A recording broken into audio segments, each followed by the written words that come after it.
Welcome back to our channel guys. आज मैं आपको एक ऐसे हिंदू सम्राट के बारे में बताऊंगा जिन्हें जीने के लिए 26 साल की एक छोटी सी उम्र मिली, लेकिन उस 26 सालों में उन्होंने उत्तर पश्चिम के अधिकतम राज्यों को अपने अधीन किया। और ऐसी जिंदगी किसी भी हिंदू सम्राट ने नहीं जी जैसी उन्होंने जी है। तो आइए बने रहिए मेरे साथ और हम बात करेंगे हमारे पृथ्वीराज चौहान। पृथ्वीराज चौहान तृतीय का जन्म 1166 में राजस्थान की राजधानी अजमेर में हुआ था। इनके पिता राजा सोमेश्वर और कर्पूरी देवी इनको पाकर बहुत खुश हुए, क्योंकि इनके पैदा होते ही इनके बारे में बहुत सारी भविष्यवाणियां होने लगी। जैसा कि इनके नाम में ही पृथ्वी राज है, जिसका मतलब ही होता है जो पृथ्वी पर राज करे, जिसका स्वामित्व हो। ऐसी भविष्यवाणियां कहीं प्रचलित हुई कि ये बड़ा होकर किसी बड़े साम्राज्य पर राज करेगा, और ये सत्य भी हुई। जैसे जैसे जैसे पृथ्वीराज चौहान बड़े होते गए, इनकी कलाएं, इनका ज्ञान, इनका सामर्थ्य इतना बढ़ा कि हर कोई इनसे जलन करने लगा। और इनसे इनके पिता इतने खुश हुए कि इन्हें 11 वर्ष की ही आयु में इन्हें साम्राज्य का युवराज बना दिया गया। इन्हें अजमेर का युवराज घोषित किया गया, जिसके बाद इन्होंने वहाँ पर बहुत अच्छा पराक्रम दिखाया और अजमेर को आगे बढ़ाया।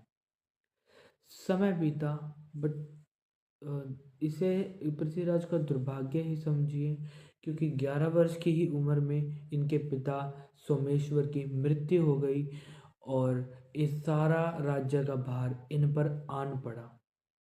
अब सारा राज्य का भार इन पर है तो कोई तो सहायता करेगा ही। तो आगे आई इनकी माता, जिनका नाम कर्पूरी देवी था। उन्होंने उस समय पृथ्वीराज चौहान का शासन संभाला, जिस समय में सती प्रथा इतनी प्रचलित थी, इतनी प्रचलित थी, हद से ज़्यादा। आप खुद सोचिए, चाहती तो वो भी सती हो सकती थी। और जैसा हमारे इतिहास में हमें बताया गया है कि राजस्थान में बहुत ज़्यादा सती प्रथा थी, बहुत ज़्यादा, हद से ज़्यादा। ये वहीं की एक रानी है, जिन्होंने सती ना होकर अपने पुत्र का राज्य को संभालने की का बेड़ा उठाया। देख लीजिए। और हमें क्या पढ़ाया जाता है कि राजस्थान में सती प्रथा है, थी, थी, बहुत ज़्यादा थी। फिर ये कौन सी स्त्रियां हैं, ये कौन सी देवियां हैं जो उस समय राज्य संभाल रही है जब सती प्रथा चरम पर है। कहा तो यह भी जाता है कि इनकी माता ने इनके राज्य को कई बार पड़ोसी राज्यों से बचाए रखा, कई बार उन्हें हराया, उन्हें खदेड़ दिया। अब जैसे ही कहानी आगे बढ़ती है, 13 वर्ष की आयु में यह दिल्ली में अपना शासन संभालते हैं। वहाँ पर अपना स्वामित्व बना लेते हैं। अब जैसे ही स्वामित्व बनाते हैं, वहाँ पर राज करना शुरू करते हैं। अब पड़ोसियों को तो देखो जलन होगी, ऐसा ही हुआ। इनके दो भाई थे, ऐसे चचेरे भाई, अपर गंगे और नागार्जुन। दोनों ने विद्रोह कर दिया कि भाई सारा राज्य का इसी को ही मिलेगा, हम नहीं है यहाँ पे कुछ। राज्य उनको नहीं मिला, इसीलिए उन्होंने विद्रोह करा। पर पृथ्वीराज भी अलग ही थे। 13 वर्ष की आयु में दिल्ली का शासन मिला और दोनों भाइयों का बैर भी। इसने इतना 13 वर्ष की आयु में ऐसा युद्ध लड़ा, अपर गंगा को तो वहीं पे मौत की नींद सुला दिया, युद्ध भूमि में ही। और जो दूसरे थे नागार्जुन, वो किसी राजपूत शासक के दरबार में जाकर रहने लगे। उसके बाद उनका कोई अता पता नहीं। बट ये जो चचेरे भाइयों का युद्ध था, खुद के ही परिवार से युद्ध था, ये पृथ्वीराज चौहान तृतीय जीत चुके थे। इसके पश्चात ये हासिल करते गए, उपलब्धियां, बहुत कुछ हासिल किया। पराक्रमों ने इतने पराक्रम दिखाए इन्होंने कि उत्तर पश्चिम के पंजाब तक इनका शासन हो गया। जैसे जैसे समय बीता, बहुत सारे वंश के राजाओं ने इन पर आक्रमण किया, जैसे चालुक्य, चंदेल, घड़ियाल और भी बहुत सारे। लेकिन इन्होंने सब युद्धों में विजय हासिल की, सब के सारे युद्ध जीत लिए उन्होंने। अब बारी आई एक ऐसी युद्ध की जिसे में भी ये जीतते हैं, पर इनकी बदकिस्मती समझ लो, दूसरे युद्ध में ये हार जाते। मैं बात कर रहा हूँ तराइन का पहला युद्ध और दूसरा युद्ध। तराइन का पहला युद्ध 1191 में हुआ था। 1191 में जब ये युद्ध हुआ था मोहम्मद गोरी और पृथ्वीराज चौहान के बीच। इस युद्ध की कहानी यह है कि ये युद्ध क्यों शुरू हुआ, पहले आप ये समझिए। ये युद्ध शुरू इसीलिए हुआ क्योंकि गोरी की महत्वाकांक्षा थी। गोरी चाहता था कि मैं भारत पर भी अपना स्वामित्व कर लूं। वो बहुत सालों से रुका हुआ था, बट अब उसने एक जो भारत की, जो पंजाब की साइड की एक उस समय की टेरिटरी थी, जो अब भी है, उसका नाम है तबर हिंद। तबर हिंद उसे अपने अधीन कर लिया और उसमें एक अपना मंत्री बिठा दिया, जियाउद्दीन नाम का। भाई तू उसको संभाल। ये वर्तमान का भटिंडा है, जिसे आज हम भटिंडा कहते हैं, वो उस समय का तबर हिंद था। तो पृथ्वीराज तो भाई गुस्से में आ गए, भाई पूरा क्रोधित हो गया। ऐसे कैसे भाई हमारी टेरिटरी में घुस गया तू। बहुत दिनों तक यह युद्ध चला और इस युद्ध में जीत हुई हमारे पृथ्वीराज चौहान की। इतिहासकार बताते हैं कि गोविंद राज तोमर नाम के एक राजा थे, जिन्होंने इस युद्ध में भाग लिया था और इन्होंने ही गोरी को घायल किया था। जब गोविंदराज जी ने मारने ही वाले थे, उसी समय एक खिलजी सैनिक आया और इन्हें वहां से भगा के अपनी राजधानी, अपने मुल्क में गजनी में ले गया। और वहां पर इसमें इतना गुस्सा आया कि भाई अब मैं क्या ही करूं। पर कुछ इतिहासकार ये भी मानते हैं, ये राजस्थान के ही मानते हैं कि नहीं, ऐसा कुछ नहीं हुआ था। वो उसको पकड़ लिया था और पकड़ने के बाद उसे ले जाया गया भाई दरबार में पृथ्वीराज के। उसे पूछा गया भाई क्या करे तेरे साथ। उसने माफ़ी मांगी और पृथ्वीराज ने अपने हिंदू धर्म के अनुसार, अपने भारतीय संस्कृति के अनुसार उसे कहा भाई हम भारत वाले कोई निशस्त्र हो, कोई जो माफ़ी मांग ले, उस पर हम आक्रमण नहीं करते, ना उसे मारते। ये थी हमारी भारतीय संस्कृति। इस पर उसे रिहा कर दिया। मंत्रियों ने इस पर विरोध जताया कि नहीं महाराज, ये हमारे मुल्क का नहीं है। जो ये सोचे हमारे देश की संस्कृति इसकी संस्कृति में बहुत भिन्न है। ये मारना जानता है, अगर ये अब इसको छोड़ दिया दोबारा अटैक करेगा, झूठ बोल रहा है। पर पृथ्वीराज चौहान ने कहा कि तुम युद्ध से डरते हो। नहीं, वो कहते नहीं, आपकी इच्छा जो आप करोगे हम तो लड़ लेंगे, हमें कोई दिक्कत नहीं है। तो भाई इसी कारण उसे छोड़ दिया गया। अब दोनों कहानियां ही सही मानी जाती है, क्योंकि कहानी चाहे कौन सी ही मान लो, चाहे राजस्थान की मान लो, चाहे और इतिहासकार की मान लो, बात तो यही है कि इसे या पकड़ लिया या फिर ये भाग गया, कुछ मान लो वापस चला गया। इसके मन में इतना गुस्सा आया, ये प्रिपरेशन करने लग गया। एक इसका लाइन आती है कि ये बोलता है कि मैंने पृथ्वीराज से लड़ने के लिए मैंने अपनी रातों की नींद गंवा दी है, मैंने अपना परिवार से भी नहीं मिलता हूँ मैं। इसने कुछ ऐसी बातें कही। बट हो सकता है इसने बहुत सेना इकट्ठी करी, कभी कहाँ से इकट्ठी कर रहा है, कभी कहाँ से इकट्ठी कर रहा है। तो कहते हैं कि 18 बार इसने आक्रमण किया, 17 बार इसने जब आक्रमण किया तो छोड़ दिया गया इसे। 18वें बार में तो वो तराइन का युद्ध हो गया था और इसे यही जीता था।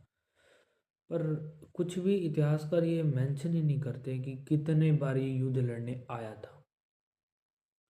इसीलिए मेन हम दो युद्ध पढ़ते हैं, तराइन का पहला युद्ध और तराइन का दूसरा युद्ध। अब दूसरे युद्ध में इसकी जीत कैसे होती है वो हम देखेंगे। तराइन के दूसरे युद्ध के बारे में बात करने से पहले हम बात करेंगे कि इस युद्ध की नींव कहाँ पर रखी गई। इसकी नींव रखी गई पृथ्वीराज चौहान की प्रेम कहानी से। तो चलिए जानते हैं पृथ्वीराज चौहान की प्रेम कहानी। इतने महाबली महाराज, इतना सामर्थ्य होने के पश्चात कोई भी पसंद कर लेगा। तो एक कन्नौज की राजकुमारी जयचंद की पुत्री संयोगिता को पृथ्वीराज से प्रेम हो गया था। उनको उनसे इतना प्रेम था कि वो किसी और से विवाह करने के लिए राजी नहीं थी।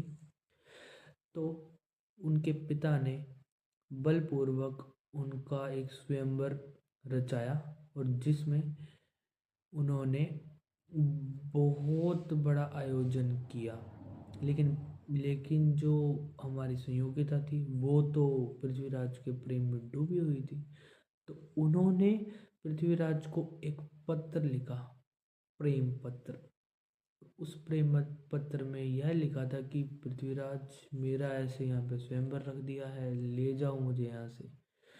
इस बात का पृथ्वीराज को पता लगा तो पृथ्वीराज ने कहा, हम क्षत्रिय हैं, हम जाएंगे, हम ज़रूर अवश्य जाएंगे।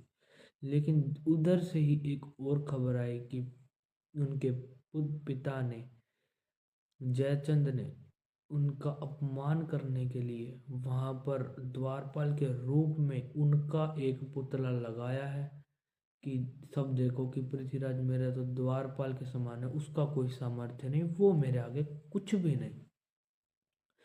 तो पृथ्वीराज चौहान अब हो गया भाई क्रोधित। अब बात आ गई ईगो पे कि भाई मेरे को कैसे, तूने मेरा पुतला कैसे लगाया, और वो भी एक द्वारपाल के रूप में। अब तो वो अवश्य जाएंगे। तो वो गए भाई। संयोगिता ने स्वयंवर में सबको रिजेक्ट किया, सीधी गई द्वार पर जो पृथ्वीराज की मूर्ति थी उसी पर ही वरमाला डाली। डालते ही भाई उसी समय पृथ्वीराज वहाँ आ गए और वहाँ पर सबको ललकारा, भाई जिसमें हिम्मत रोक लो, मैं लेके जा रहा हूँ इसको। तो संयोगिता को अपने घोड़े पर बिठाया और वहाँ से निकल गए। कहते हैं कि अपनी सेना लाए थे, अगर उनको पीछे से आक्रमण हो तो उनकी सेना ने उन्हें बचाकर सीधा अजमेर तक पहुँचा दिया। पर कुछ कहते हैं ये कहानियाँ हैं, रोचक कहानियाँ।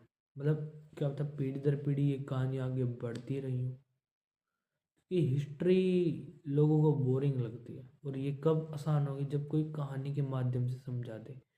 तो ये भी एक कारण माना जाता है कि जो तराइन का दूसरा युद्ध था, इससे जयचंद बहुत गुस्सा हुआ, उसे जलन हुई और उसने, कहते हैं कि गौरी को ऐसे बहुत सारे राज बताए पृथ्वीराज के और उसे अपनी सेना भी दी और उसके साथ मिलकर, गौरी के साथ मिलकर दोबारा आक्रमण करा और उसमें पृथ्वीराज की हार हुई।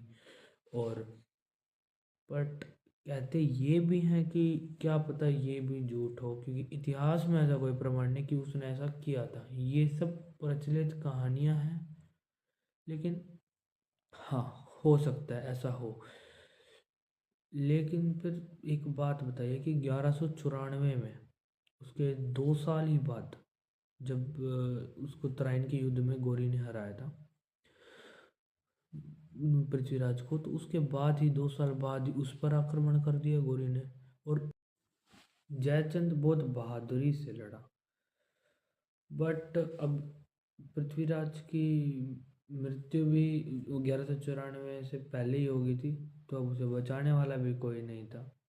उसने इतनी बहादुरी दिखाई फिर भी वो हार गया और उसकी मृत्यु हो गई। और उसके पश्चात जो गौरी है उसी का स्वामित्व हो गया। किंतु क्या सच में जो तराइन का दूसरा युद्ध था वो क्या अपनी उसकी गौरी की वीरता थी?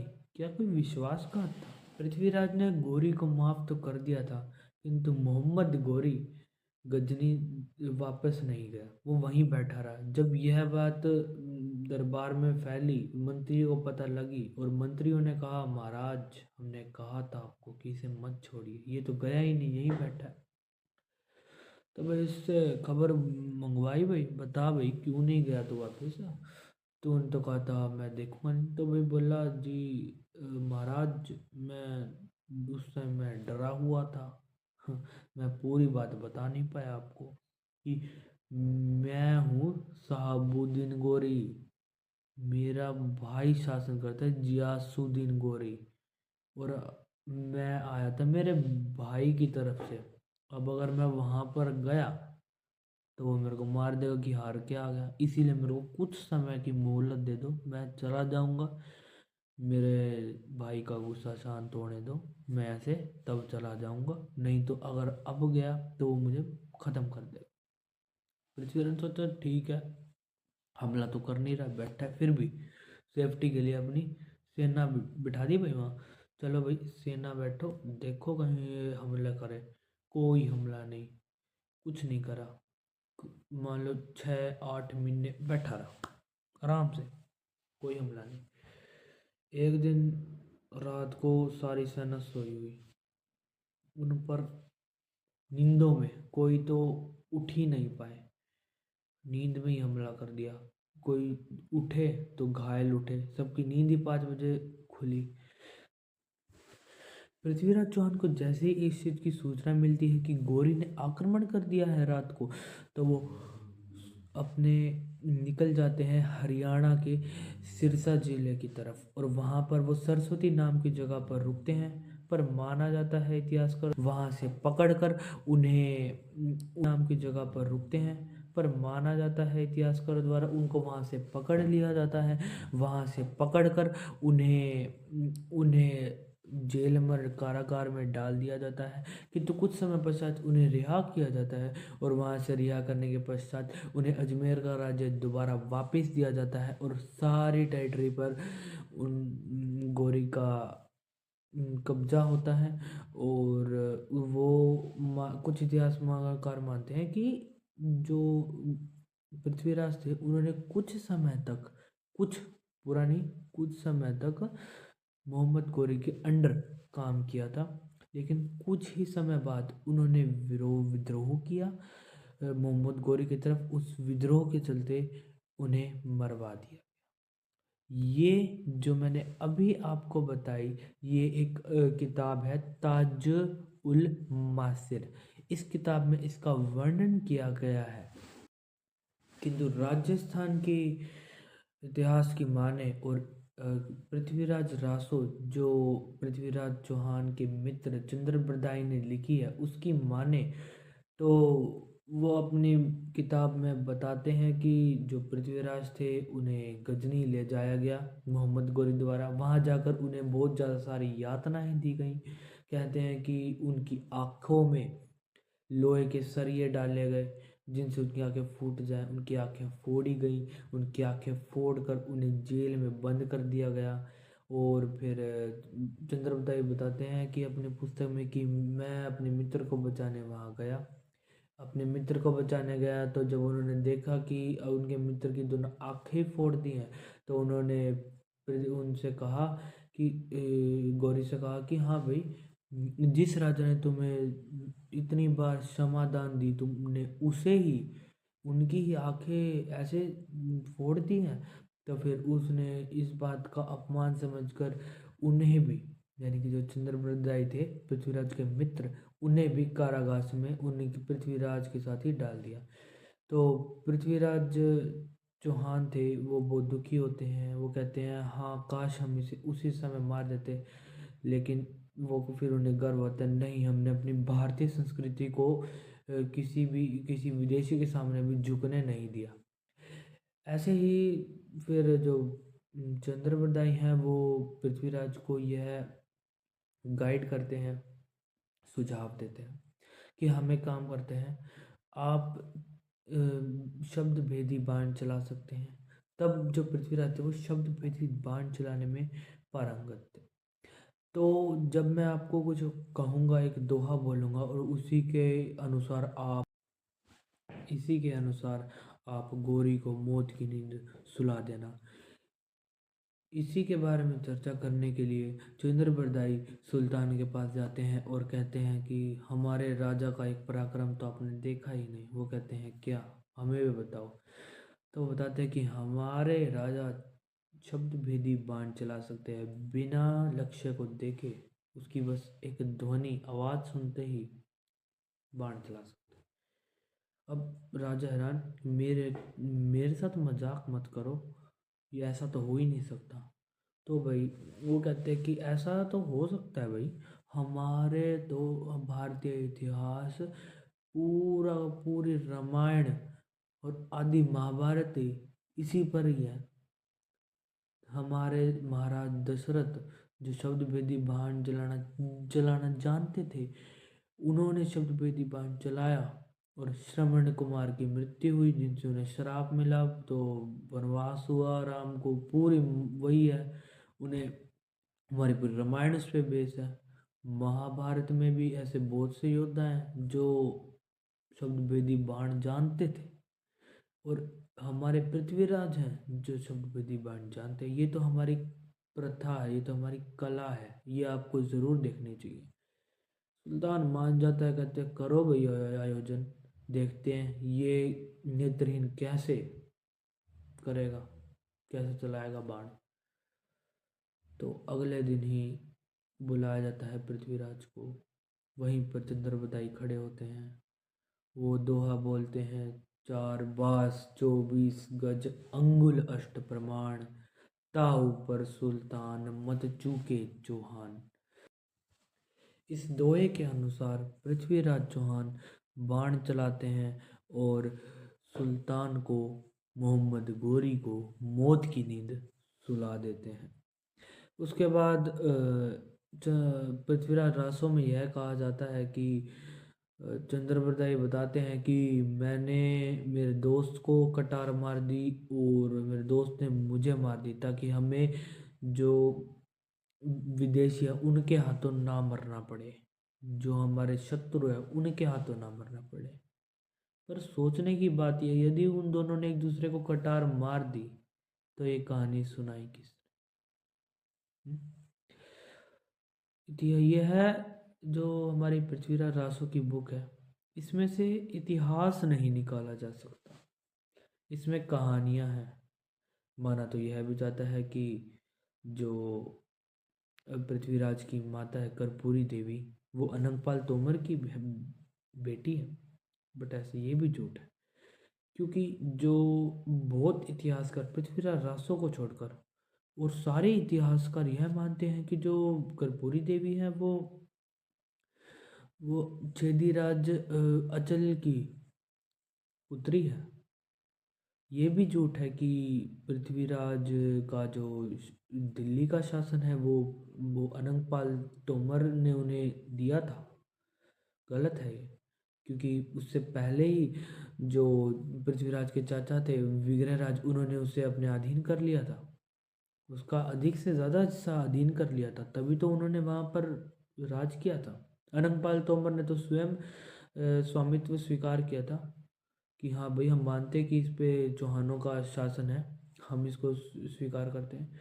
तो हम कैसे पृथ्वीराज रासो में से देखिए इसीलिए हम इसे सच नहीं मान सकते पृथ्वीराज रासो को। लेकिन और इतिहासकार हैं जिन्होंने इसे सत्य माना है। राजस्थान वालों ने तो इसे माना है, क्योंकि ये कहानियाँ हैं कि अब उसने भाई सुना दी, उसने आगे सुना दी, उसने आगे सुना दी, चलती रहती हैं। अब अगर हम माने नहीं ऐसा नहीं होगा, उसके बेटे ने लिखी होगी, हाँ ऐसा हो सकता है कि उसका एक बेटा हुआ, उसका पुत्र हुआ चंद्रप्रदाय का, उसने लिखी आगे, उसकी जो हमारी जो किताब है पृथ्वीराज रासो, उसको उसमें उसने ऐड करी। हो सकता है, कुछ भी हो सकता है। लेकिन आगे जाके एक इतिहास में ये बताया जाता है कि एक मारवाड़ के राजा हुए, उन्होंने कहा अपने जो दरबारी थे कि जाओ, जाकर सबका इतिहास लेकर आओ।